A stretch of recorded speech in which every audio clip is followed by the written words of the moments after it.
Olá, boa noite. Sempre uma alegria estar aqui com vocês nessa casa de oração que é tão acolhedora. Hoje a gente vai falar desse tema, lições de Chico Xavier para nós, trabalhadores espíritas.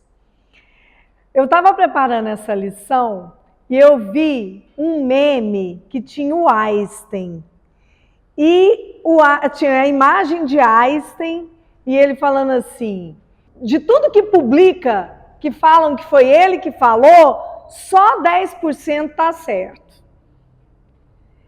E parece bobo, mas eu tenho uma preocupação gigantesca em colocar palavras na boca do Chico Xavier. Desde que o Chico desencarnou, de vez em quando a gente escuta, o Chico falou isso. A gente vai no Pinga Fogo, a gente vai no Google, no YouTube, tem tudo lá o que o Chico tinha que falar. Então eu tenho muita, além do que foi escrito por ele. Então, os senhores verão que nos meus slides eu vou colocar a fala do Chico, mas bem ao lado tem de onde eu tirei, a fonte. Tá, gente? Porque é uma preocupação muito grande que a gente tem. Então vamos lá, ele começa falando, os nossos amigos espirituais sempre nos ensinaram a considerar os centros espíritas como a escola mais importante da nossa alma. Porque é no templo espírita que nós recebemos de outros e podemos doar de nós mesmos os valores que servirão a cada um de nós para a vida eterna. De modo que nós damos tanta importância ao estudo da matemática ou ao estudo da química, que realmente são importantes, não podemos menosprezar as lições em torno da paciência, em torno da tolerância, que são atitudes da alma que nós não teremos sem estudar, sem raciocinar.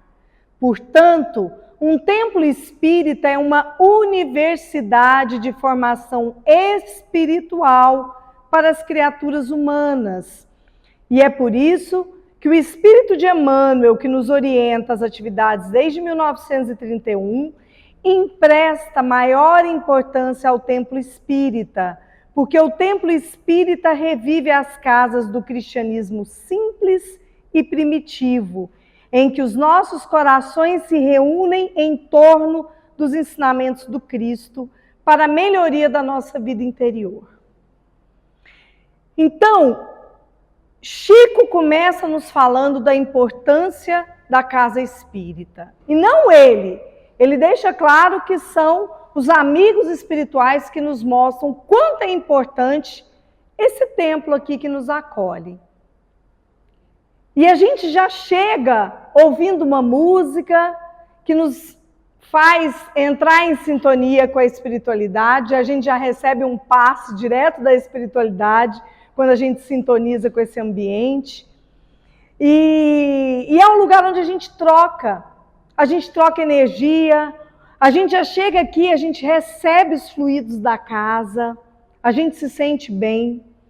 Eu sei que depois da pandemia informatizou, nós temos aí a possibilidade de transmitir online, mas é importante que a gente só não venha à casa naqueles dias que a gente estiver resfriado, que a gente não estiver recebendo uma visita, vai ser difícil de deslocar, está com algum problema de saúde. Fora isso, venha à casa, entre nesse ambiente. Aqui é uma escola, é um hospital. O que nós recebemos aqui não adianta, por mais que a gente mentalize, estar aqui em sintonia com a espiritualidade dessa casa é diferente. Isso é tão interessante que às vezes no nosso dia a dia, nas nossas loucuras do dia a dia, quando a gente está num momento difícil, a gente entra em sintonia com essa casa, a espiritualidade que se faz presente vai até nós. Por quê? Porque a gente cria elo, a gente cria vínculo. Eu lembro da Dona Elba foi casada com o professor Múcio, e todas as vezes que o Chico Xavier vinha a Goiânia, ele dava uma passadinha na dona Elba. Ela fazia carne para ele, calda, ela paparicava o Chico sempre. E ela me contou que uma vez ela chegou para o Chico e falou assim: Chico, eu não acredito naquele caderno de oração. Para mim aquilo ali é balela. Esse negócio de colocar nome no caderno de oração. E o Chico virou para ela e falou assim: Elba, saiba você que toda casa espírita tem uma equipe espiritual encarregada de socorrer cada nome que é colocado no caderno de orações.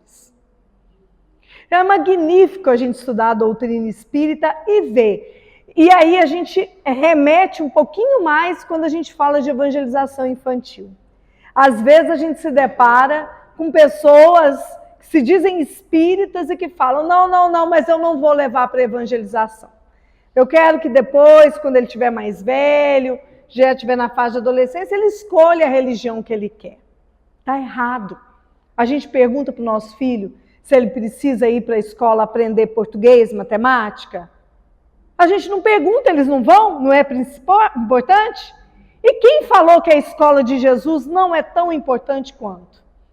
Pode ser que na adolescência ele opte por outra religião, não tem problema.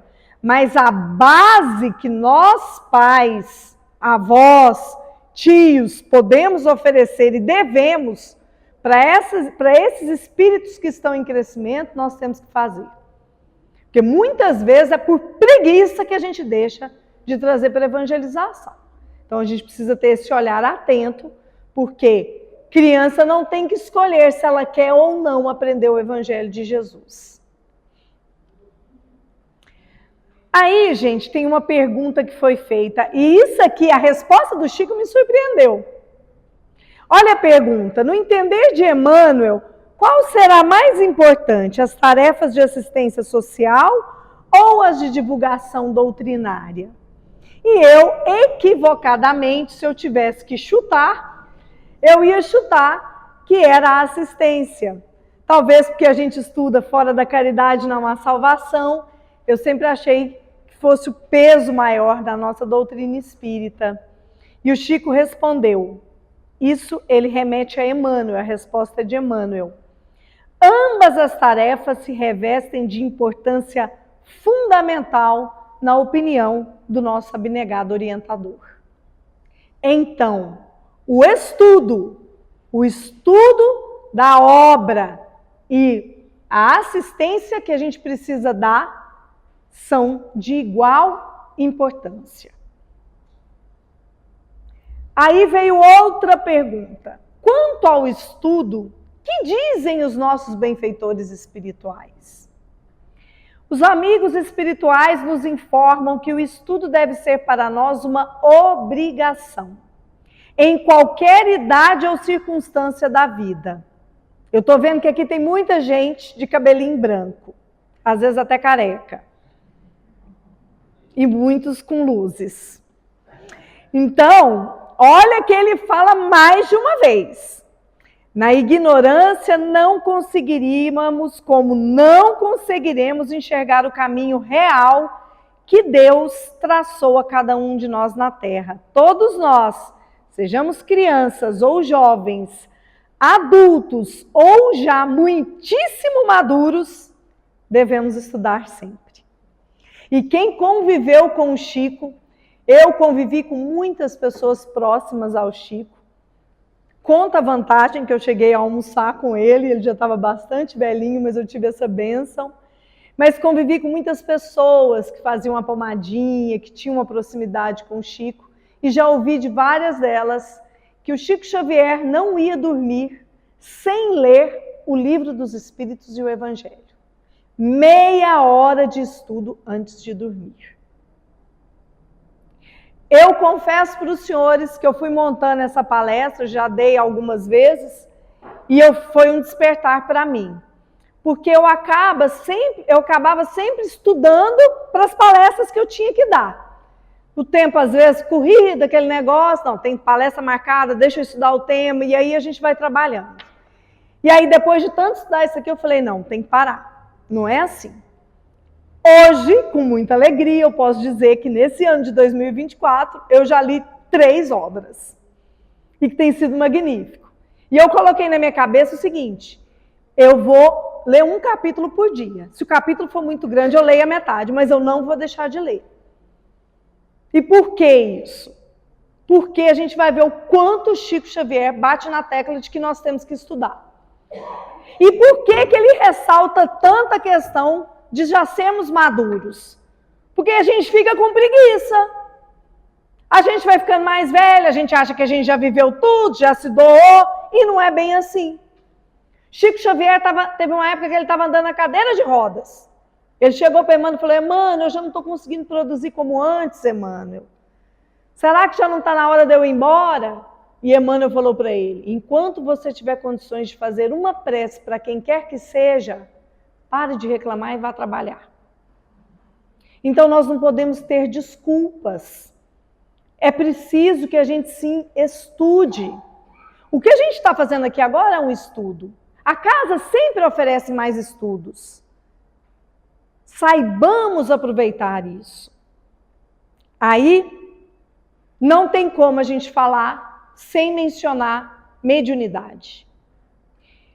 O Chico falou, nunca cansaremos de repetir que mediunidade é sintonia. Subamos aos cimos da virtude do conhecimento e a mediunidade, na condição de serviço de sintonia com o plano divino, se elevará conosco. E aí, não sei se vocês viram lá, eu coloquei a máquina de costura. Essa mensagem dele, se der um Google, todo mundo vai ver essa mensagem do Chico. O que eu quero falar disso aqui? Essa máquina de costura.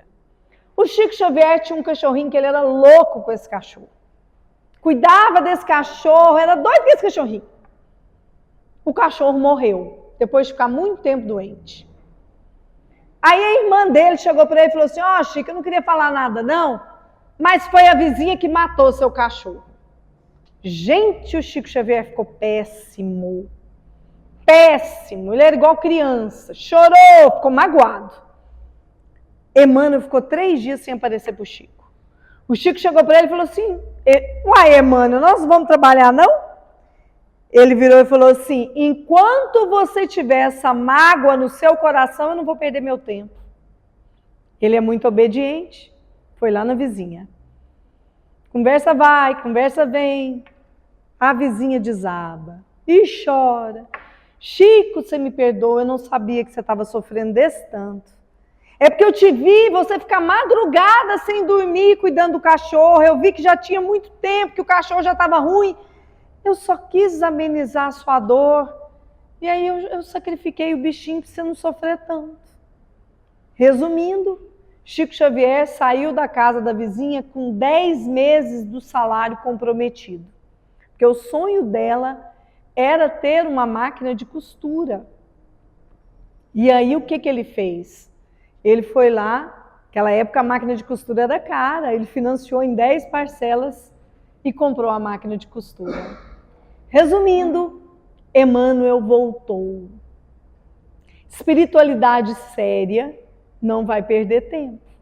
Então nós precisamos, quando falamos de mediunidade, procurar a sintonia com o Criador, com a espiritualidade amiga, a vigilância dos nossos sentimentos. Aí foi perguntado ao Chico, o que acontece para uma pessoa que se recusa a desenvolver sua mediunidade? Já que a mediunidade pode ajudar muitas outras, haverá algum castigo ou cobrança? E o Chico respondeu, energias que não doamos podem ser fator de desequilíbrio em nossas vidas. Nossa consciência em geral nos cobra uma atitude perante as tarefas que nos cabem. Olha o que ele fala de mediunidade. Praticando o bem em qualquer parte, estaremos colocando nossa mediunidade a serviço de todos. André Luiz afirma, todo bem que não se faz é um mal que se pratica. Então, mediunidade aqui, que muitas vezes as pessoas ficam pensando na mediunidade como, eu vou ter que dar psicofonia, eu vou ter que fazer psicografia. Mediunidade é a prática do bem. É aproveitarmos as oportunidades para sermos úteis. Ah, nós vamos fazer uma sopa. Tem gente que fala, gente, mas para que fazer sopa? A gente só pode dar uma vez por semana? O que adianta?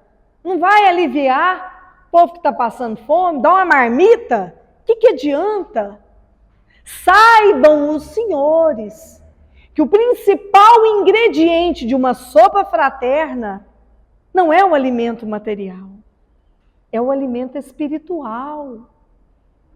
Muitas vezes, a pessoa que vai tomar aquela sopa fraterna, ela enfrenta em casa alcoolismo, prostituição, violência doméstica, drogas, e é aquela sopa que dá forças para a pessoa suportar toda semana, porque ali vai um alimento espiritual. É por isso que na hora que a gente está descascando as verduras, que na hora que a gente está preparando o arroz, o principal ingrediente que o trabalhador coloca é sua vibração de amor. Não é momento para fofocar ou ficar duelando mentalmente com quem quer que seja. Esse é o momento de colocar a sua mediunidade em prática. Vibre amor. A mesma coisa da pessoa que chega mais cedo para colocar a água nos copinhos. Está colocando a água? Coloque o seu amor. Assim, quando se vai dar um passe, assim quem vai dar aula de evangelização infantil, em tudo que a gente vai fazer. Porque o que é mediunidade? É nós sermos intermediários do plano espiritual com o plano corporal. E muitas vezes a espiritualidade pede o nosso socorro. Todas as vezes que alguém vier com um problema para conversar com a gente, mentaliza Jesus para que a nossa boca, para que dela saiam palavras benéficas. A gente vai estar colocando a nossa mediunidade em prática. Flávia, mas eu não quero mexer com mediunidade. E aí, o Chico é muito firme no que ele coloca. É bem provável que a dor e o sofrimento virão, porque compromisso mediúnico é sério. Tem uma passagem bonitinha que eu botei razão e necessidade. Uma senhora procurou o Chico Xavier. Chegou, foi lá na fazenda modelo onde ele trabalhava. Chegou lá, o Chico não estava. Aí ela foi na casa dele, em Pedro Leopoldo. Chegou lá, falou, vim, preciso falar com o seu Chico. Ah, minha filha, ele foi para a fazenda modelo. Não, mas eu vim de lá agora, falaram que ele não foi trabalhar. Foi, saiu daqui no horário de sempre. Tá lá, pode ir lá. Ela voltou na fazenda. Chegou lá, de novo, não, Chico não veio trabalhar hoje. Pensa no tanto que essa mulher ficou brava. Aí ela foi lá no centro. Chegou lá no centro, Luiz Gonzaga, lá, reunião tudo pronto, o Chico quietinho, começando no centro, pequenininho, igual esse aqui, aconchegante. A mulher chegou, mirou no Chico e pá, pá. Ela já chegou esbofeteando ele, deu 2 tapas nele. O Chico ficou atordoado, gente, imagina. Está dentro da casa, preparando para trabalhar, a pessoa chega. E aí, ele tremendo, recuou, Emmanuel chegou para ele e falou assim, ó, acalme-se e dê um passe na nossa irmã. Ele olhou para Emmanuel e falou, Emmanuel, mas como? Eu estou com a razão. Emmanuel virou para ele e falou assim, ó, você está com a razão, mas ela está com a necessidade. Ele se recompôs, deu o passe, a senhora chorou muito. Ele explicou, minha irmã, eu preciso do meu emprego, eu ainda tenho mais 5 irmãos para terminar de cuidar, que eu fiz esse compromisso com a minha mãe, com a minha madrasta. E o meu patrão não me aceita. Ela chorou mais ainda, melhorou, terminou. Dia seguinte, o Chico aparece para trabalhar, com hematoma de um lado e do outro. Botou o óculos, mesmo assim o patrão viu. Chico, o que aconteceu? Ah, eu bati na porta. Mas dos 2 lados, a porta era de vai e vem. Bom, Então, para finalizar a questão de mediunidade, diga-nos o que deve fazer dentro de suas capacidades um médium a fim de poder ser completo e útil para o plano espiritual. E o Chico respondeu: devotamento ao bem do próximo sem a preocupação de vantagens pessoais. Eis o primeiro requisito para que o medianeiro se torne sempre mais útil ao plano espiritual. Sem vantagem pessoal. Sem vantagem. Nós não estamos falando de dinheiro só, não. Nós estamos falando de quem quer o ego massageado. Ai, como seu passe é maravilhoso. Ai, como você canta bem. Ai, como a sua aula de evangelização é linda. Ai, como a sua palestra é maravilhosa. Parou. Nós estamos aqui trabalhando, gente, como quem tem muita dívida. Não é como que tem dívida. Vamos combinar? Era muito melhor a gente estar em casa assistindo um Netflix. Tem cada série boa, mas a gente sabe que isso só nos afunda. Compromisso aqui foi traçado e a gente sabe, pesa nas costas quando a gente não vem. Os problemas aumentam. Então, sem vantagem pessoal, é sem qualquer uma. Até mesmo de elogio. A gente está aqui cumprindo obrigação, porque nós assumimos esse compromisso, foi lá no alto. Entendeu? Beleza. Em seguida, quanto mais o médium se aprimore através do estudo do dever nobremente cumprido, mais valioso se torna para a execução das tarefas com os instrutores da vida maior. Mais uma vez, estudo, aprimoramento. Meu irmão veio outro dia de São Paulo e a gente conversando, nós nascemos em berço espírita e o André falou: Flávia, estava lendo uma obra de Leon Denis e eu achava que a gente podia reencarnar. Eu estou várias encarnações como homem, na próxima, se eu quiser vir com mulher, eu poderia. E ele explica claramente que não é assim. Não é de ímpeto, que traz consequências. Então, assim, a gente estuda e tem que estudar mais. Quanto mais a gente estuda, mais a gente se fortalece, mais a gente abre o caminho para a espiritualidade nos intuir.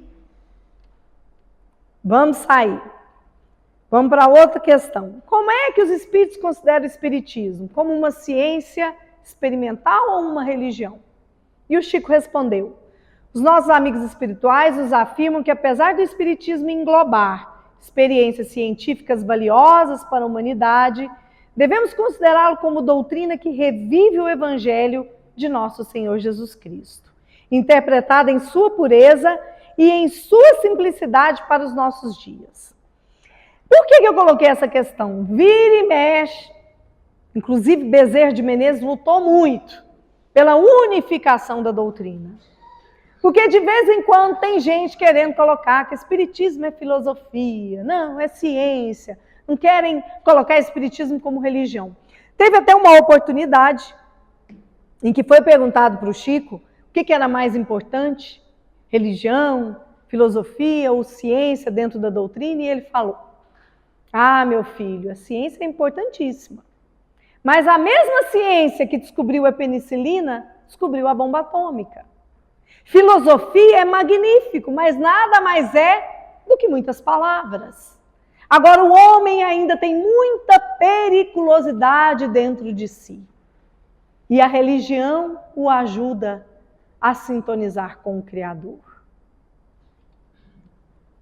Bom, falei muita coisa tranquilinha do Chico.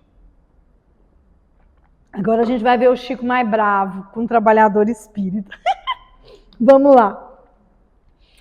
Não precisamos esperar a formação de um grupo espírita para a recepção de pessoas santas. Vão entrar primeiro as mais infelizes, chegar primeiro, vão contar as mágoas, às vezes até os seus crimes. Vêm em busca de amor. Os centros espíritas devem ser locais de oração, trabalho e estudo.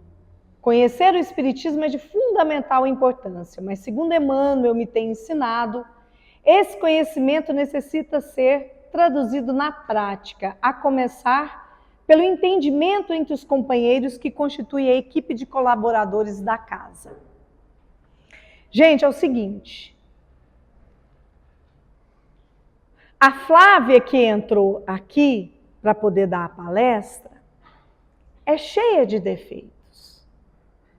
Quando eu comecei a falar do Evangelho, os meus irmãos ficavam assim, você não está lá no centro falando, por que não tem em prática? Eu falava, estou tentando. Não é fácil. Ninguém que adentrou essa casa aqui ostenta o título de pureza. Nós estamos todo mundo no mesmo barco.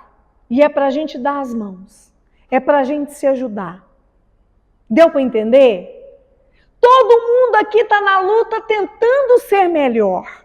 Para poder desencarnar, limpando um pouquinho as manchas que estão no perispírito, que nós acumulamos de vidas passadas e até das atuais. Mas estamos tentando. Estamos na luta. Então parem também de exigir dos dirigentes da casa a perfeição.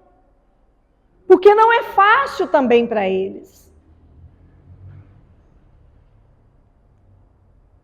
E aí, o Chico fala, no centro espírita, onde existe muita briga, muita discussão, está faltando trabalho. Quem verdadeiramente trabalha na doutrina espírita não tem tempo para dedicar-se ao conflito com quem quer que seja. Deixa eu falar um negócio para os senhores aqui, para os senhores entenderem. Porque normalmente, quando começa a vender ingresso, de novo, não, mas nós vamos ter que fazer outro. Vão. Deu para entender? Vão. Seria muito fácil para a espiritualidade amiga pegar um milionário e botar lá na conta, gente, põe aí, 600 mil, Centro Espírita Eurípides Barçanu. Dá para eles ficarem aí uns 3, 4 anos. Não seria fácil para a espiritualidade intuir uma alma generosa? Por que não faz isso? Eles não são maus, a gente sabe disso. Tem propósito.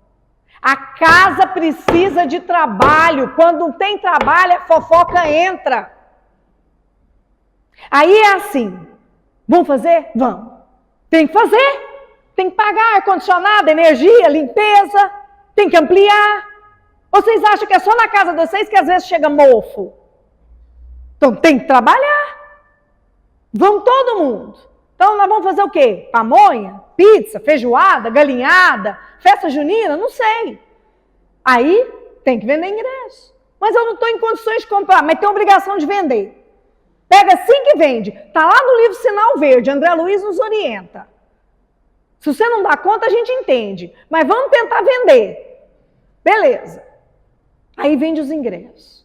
Aí tem a turma que tem que buscar... Né? Pizza, quem vai dar mussarela, quem vai dar o queijo, tem que correr atrás, gente. Tem que render, como é que faz? Aí corre atrás, conseguiu. Vendeu, ainda não vendeu tudo, então tem que vender mais. Aí, gente, conseguimos vender. Toda hora é uma comemoração. Conseguiu vender? Conseguiu. Aí já começa a preocupação. Nossa, e agora, no dia, como é que nós vamos fazer? E para entregar as pizzas, quem vai entregar? Quem vai montar? Beleza. O dia, gente, é a coisa mais espetacular. Parece que a gente vive num mundo de regeneração. É um trabalho sacrificante, mas é tão bom. A gente olha com tanta alegria, finalizou. Graças a Deus. Vamos contar? Vamos. Vai dar para mais um mês. Talvez 2. Por quê? Porque nós precisamos fazer outra. Por quê? Porque o trabalho edifica, aproxima e Deus vê. Vamos olhar o óbolo da viúva quando a gente se sacrifica em prol de algo que é nobre, gente. Então, se vocês começarem a ver que está tendo desequilíbrio, que está tendo fofoca, arruma serviço. Agora ficou uma parte mais difícil. Meu Deus do céu, daqui a pouco eu termino. Senão vocês não me chamam de novo. Em algumas reuniões, identificamos discussões estéreis em torno de opiniões particulares e pontos de vista exclusivistas de determinados médiuns, que os conduzem muitas vezes ao afastamento do serviço, carregando no coração mágoas e desapontamento com a direção das reuniões e dos centros espíritas. Como devemos agir diante dos que se afastam das tarefas? A pergunta que foi feita para o Chico Xavier, que isso é comum, né? A pessoa está irritada com a direção da casa, eles não me entendem, eles são sempre do mesmo jeito, eu quero melhorar, pensamento... né? Tem sempre um para vir fazer isso, quer mudar até Kardec. Vamos ver o que o Chico fala? O quadro de nossas responsabilidades diante da mensagem cristã, do amai-vos uns aos outros, é tão vasto. Os serviços ainda incompletos e as tarefas por realizar em nome do amor ao próximo se desdobram com tanta intensidade que, sinceramente, cabe-nos a solução de aproveitar o tempo disponível às nossas limitadas possibilidades, trabalhando e servindo sem cessar em nome do bem geral. Ele começa assim, bem apaziguando. Aí depois ele fala: não podemos nos dar ao luxo de correr atrás daqueles que abandonam o serviço espiritual, a pretexto de lhes oferecer explicações e homenagens. Isso porque as nossas obrigações aí estão, exigindo-nos tempo e dedicação, e não podemos perder tempo. Se fulano ou ciclano considerou por bem abandonar as próprias obrigações espirituais, por este ou aquele melindre, que podemos nós fazer? Entreguemo-lhes pela oração a bênção misericordiosa de Deus, o Pai amoroso de todos nós, e por nossa vez, perseveremos no trabalho do bem até o fim. Em outras palavras, não paparique médium. Eu quero largar, eu não estou gostando. Entrega seu pedido de exoneração para Jesus, meu filho. O empregador é ele. Isso não significa que, se a direção estiver tomando decisões contra a base da doutrina espírita, você pode chegar, pode conversar, pode se afastar, mas aí não é um milindre. Aí não é um milindre. É uma opção que você tem, que vai continuar trabalhando em outro lugar. Fez o alerta, mas para isso tem que estar infringindo aquilo que é a obra básica. Muitas melhorias vêm dos mais jovens, sim. É bom que se ajude. Hoje nós estamos aqui, transmitindo, informática. Toda ajuda é bem-vinda. Mas nós temos que ter o equilíbrio e sermos fiéis a Kardec. Sempre. Eu já tive gente, eu não quero mais dar aula de evangelização, porque não gostou disso. Aí a outra vem e fala, Flávia, como é que a gente faz? Ela não quer mais. Você vai chamar quem para entrar no lugar dela? Porque nós não temos tempo para perder. Não dá, gente. O tempo urge. Agora a gente vai para um assunto mais polêmico. A doutrina espírita, olha como eles dão uma cutucada no Chico, é acusada de, ao se preocupar somente com a vida no além, ajudar a manter o sistema político vigente, por não se preocupar com o progresso material e político do homem na Terra. O que você acha? Então a gente está preocupado só com os espíritos. E aí o pau está quebrando na política e a gente não se intromete. É bonitinho o que o Chico fala aqui. Ele defende o espírita. O espírita não é propriamente uma pessoa conformada do ponto de vista negativo. Conformismo em doutrina espírita tem o sinônimo de paciência operosa. A gente segue trabalhando e fazendo o nosso melhor.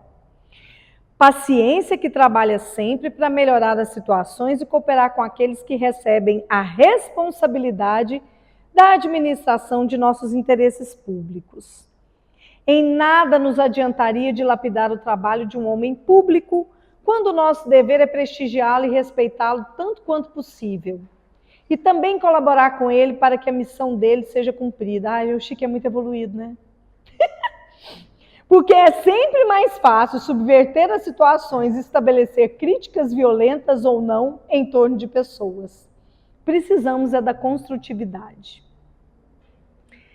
Nós temos vivenciado já há alguns anos uma polarização política gigantesca.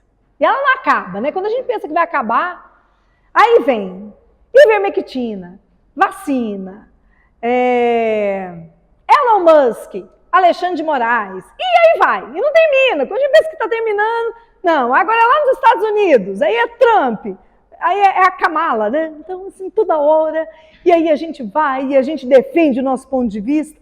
Ok, eu sou assim. Eu tenho os meus grupos e eu me posiciono.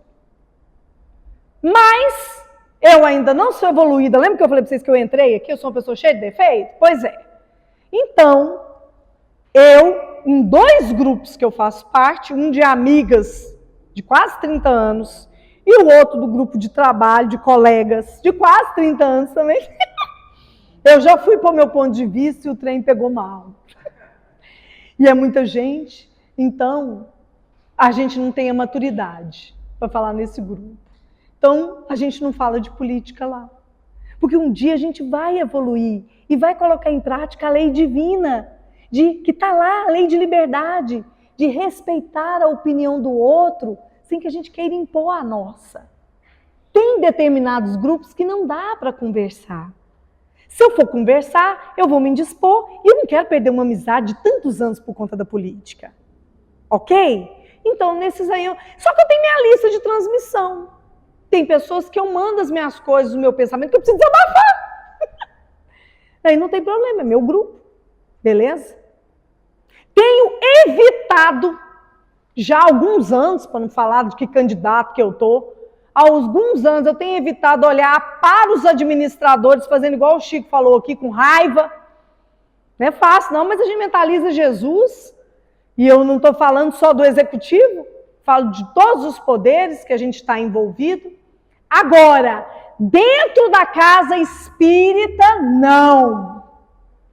Porque o próprio Kardec nos fala que nós não devemos trazer para as nossas reuniões públicas, está na revista de 1862. Pode colocar um Google, Kardec, política, revista espírita. Não devemos trazer para as reuniões públicas qualquer assunto relacionado à política e assuntos que tirem a harmonia da casa. Então eu não aplaudo palestrante nenhum que venha trazer política para dentro da doutrina espírita. Porque nós precisamos ser fiéis a Kardec. E se Kardec falou isso, é porque ele mais do que nunca tem a preocupação em manter o quê? Isso aqui é o quê? Casa de consolo. O Chico fala reiteradas vezes que o templo espírita é a casa onde a gente tem que reviver o evangelho de Jesus. Às vezes a pessoa acabou de brigar com a família inteira por conta de política, ela vai chegar aqui, ela vai ouvir política de novo?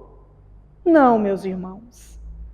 Aqui é casa da consolação, é doutrina de amor. Então, não vamos trazer esse tipo de assunto para dentro da nossa casa espírita. O próximo slide é uma frase do Chico Xavier, que ele fala da preocupação que nós temos que ter com o nosso aprimoramento espiritual, não apenas com o que é matéria. Então eu ponho uma mensagem, ele está sentadinho e ele fala assim, que ele passou pela Terra sem levar nada de bens materiais. E realmente, ninguém vai perguntar para nós o que nós fomos, qual que era o nosso sobrenome, o que nós deixamos de patrimônio, casa, apartamento, bicicleta. O que chega do lado de lá é o bem que a gente faz. São as oportunidades que nós aproveitamos para sermos úteis, para aprimorarmos intelectualmente. E isso está ao alcance de qualquer um de nós. Perguntaram para o Chico Xavier o que significava o abacateiro na vida dele. E ele disse que o abacateiro era o guarda-chuva protetor. Era no abacateiro que ele distribuía mais de 4.000 pães. Falava o evangelho, depois ele saía em peregrinação pelas ruas de Uberaba. Ia nos lares que às vezes as pessoas não tinham nem um café para servir. Mas ele ia lá para levar amor, para levar bondade, para levar o sorriso afetuoso. Então a caridade está ao alcance de cada um de nós. Que nós saibamos aproveitar a oportunidade maravilhosa que a gente tem. Cada um de nós carrega dentro de si a centelha divina do amor. Vamos multiplicar, porque como disse o nosso querido Bezerra de Menezes, Jesus conta conosco da mesma forma que nós contamos com Ele. Que Ele ampare a cada um de nós.